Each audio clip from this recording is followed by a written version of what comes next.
মুসলমানদের ধর্মীয় স্থান মাজার থেকে দিন দুপুরে আগর গাছ কাটাকে কেন্দ্র করে ধুন্ধুমার কাণ্ড সংঘটিত হয়েছে। ঘটনা উত্তর ত্রিপুরা জেলার কদমতলা ব্লক এলাকার দক্ষিণ কদমতলা ৬ নং ওয়ার্ডে। ঘটনার বিবরণে জানা যায়, ফুলবাড়ি গ্রাম পঞ্চায়েতের ১ নং ওয়ার্ডের বাসিন্দা জোবার আহম্মদ শুক্রবার বিকেলে তার সাথে দুজনকে নিয়ে উক্ত মাজার অর্থাৎ কবরস্থান থেকে বিশাল আকারের একটি আগর গাছ কাটতে গেলে বিষয়টি মাজার কমিটি এবং এলাকাবাসী নজরে আসলে ঘটে বিপত্তি। স্থানীয়দের দাবি, গাছটি চুরি করে নিয়ে যাচ্ছিল জোবার আহম্মদ সহ তার সঙ্গে থাকা নজরুল ইসলাম এবং হালিমুদ্দিনরা। সেই অভিযোগে তাদেরকে আটক করা হয়। সে সময় জোবেরের লোকজন ছুটে আসলে দুই পক্ষের মধ্যে তীব্র উত্তেজনা সৃষ্টি হয়। পরে কদমতলা থানায় খবর দিলে পুলিশ এসে তাদেরকে উদ্ধার করে নিয়ে যায়। তখন পুলিশ এত বৃহৎ আকারের উঁচু আগর গাছটি থানায় নিয়ে যেতে না পারায় স্থানীয় জুলাইবাড়ি শুভ সংকল্প ক্লাব কর্তৃপক্ষের কাছে রেখে অভিযুক্ত ৩ জনকে কদমতলা থানায় নিয়ে যায়।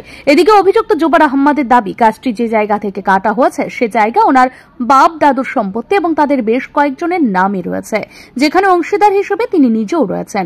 তাছাড়া বাকি অংশীদাররা ওনার কাছে বাকি অংশগুলি বিক্রি করে দিয়েছেন, যার এগ্রিমেন্ট, বায়নাপত্র, রেজিস্ট্রারি সবকিছুই রয়েছে ওনার। তাই তিনি তার সঙ্গে থাকা দুজনকে হাজিরা হিসেবে কাজে নিয়ে দিনের আলোতেই নিজের ভূমি থেকে গাছ কাটতে গেলে কতিপয় আগর ব্যবসায়ী এবং স্থানীয় ক্লাব সদস্যরা নিজেদের স্বার্থ চরিতার্থ করার জন্য চোর অপবাদ দিয়ে তাদেরকে আটক করার চেষ্টা করেন। পরে পুলিশ গিয়ে তাদের উদ্ধার করে থানায় নিয়ে আসে। তাই পুলিশ বিষয়টি সঠিক তদন্ত করে তার নিজের জায়গায় থাকা আগর গাছটি ফিরিয়ে পাওয়ার আবেদন জানায় জুবের।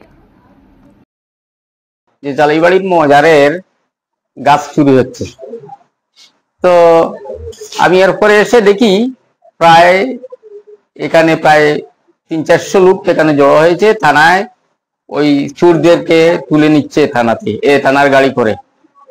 তাই এরা হচ্ছে, এই মজারটা হচ্ছে আমাদের 3টা গ্রামের 3টা মসজিদ হামসায়ার মজার। এটা আমরা 3টা মসজিদ এলাকার সদস্যরা মিলে এখানে একটা কমিটিও আছে এবং আমরা টোটাল এলাকাবাসীর, এটা দীর্ঘদিনের প্রায় 100 বছরের পুরানো এই মাজার।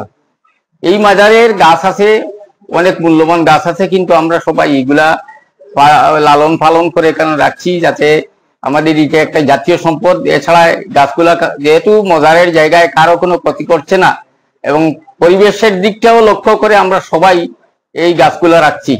এসে দেখি যে লোকটা মেইন নায়ক হিসাবে জুবের হোসেন, সে মদমত্ত অবস্থায়, পুলিশ তাকে ঘর থেকে খুব জোরপূর্বক তুলে নিয়ে থানাতে নিয়ে গেছে। এদিকে বিষয়টি বিস্তারিত উল্লেখ করে একটি লিখিত অভিযোগ দায়ের করে জুবের আহম্মদের পরিবার। অপরদিকে পাল্টা চুরির অভিযোগ দায়ের করেন স্থানীয় ক্লাব সদস্য সহ অপর পক্ষ। এখন দেখার বিষয় পুলিশি তদন্তে কি বেরিয়ে আসে। ব্যুরো রিপোর্ট, ঋদ্ধি নেটওয়ার্ক।